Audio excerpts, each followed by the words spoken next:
Deng already knew his turn was coming.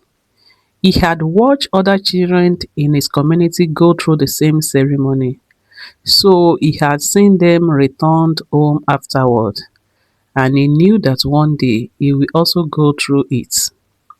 The day finally came. His mother took him to an elder, while his grandmother followed behind. Deng knew this was an important moment for him, even though he did not fully understand why. So the ceremony began, and when it was over, Deng looked at his mother with one question: why was this done to me? She gave him a simple answer you will understand later. But that answer only opened a much bigger questions, because this was not something that started with Deng. It was a tradition passed from one generation to another, and for some Dinka communities, it carried a meaning that went far beyond the ceremony itself. The ceremony Deng had just gone through was not something his family considered unusual. He had seen other children go through it before. He had watched their families prepare them. He had watched the children return home afterward. So Deng had grown up knowing that one day he would have his own turn. That was how the tradition worked. You saw it before you experienced it. You learn about it by watching the older children. And so when your own time comes, you follow the same path. So for Deng's mother, there was nothing strange about taking him to the elder. His grandmother had seen it before. His parents had known the tradition too. For generations, this was how the knowledge was passed on, not through books, but through family ceremonies and the example of people who came before them.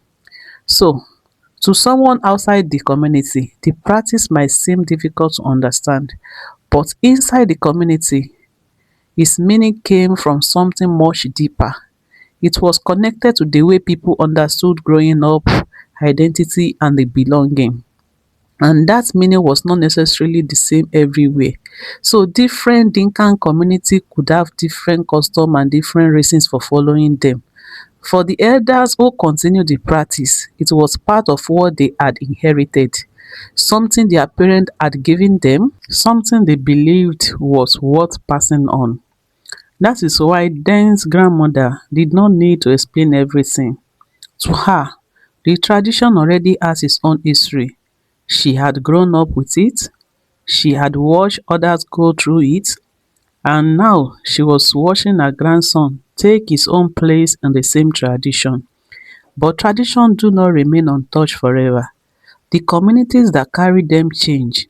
Children went to school, families encounter new ideas, religious beliefs change for some, and younger people began looking at old customs differently. For some families, the tradition remained an important part of who they are. For others, it became something they questioned, and that is where the story becomes bigger than Deng, because every generation eventually faces the same choice, like, do we continue what was handed down to us, or do we decide that some things should stop with us? Deng had received something from the generation before him, but what would his generation do with it? So now we can finally answer the question that had been bothering Deng. What was this tradition? So in some Dinkan communities, children underwent a practice known as traditional tooth removal. They deliberately remove lower front teeth. For the families who followed the custom, it was not simply about removing teeth. It was tied to tradition, identity, and the way one generation passes custom to the next. Deng was not the first child to go through it, and it will not be the last. But as the generation changed, so did the way people look at the practice. Some held on to it, others questioned it, and some chose not to continue it. That is what makes old traditions so fascinating.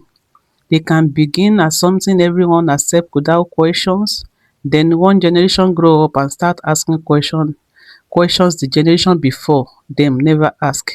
And perhaps that is what happened with Deng. He had received a tradition from the people before him, but now he had his own question. Was this a tradition worth carrying into the next generation?